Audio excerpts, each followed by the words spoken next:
ఒక్కసారి మీరు ముస్లింలు ఉంటారు కదా, వాళ్ళందరి సమూహం దగ్గరికి పోయి ఖురాన్ ఎంతమందికి వస్తుంది, నమాజ్ ఎంతమంది చదువుతారని అడగండి. ఒక్కడు కూడా చేయి లేపనట్లు ఉండడు.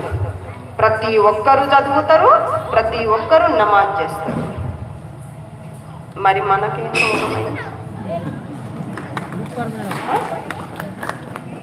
నోరు లేదా, బుద్ధి లేదా, చదువు లేదా?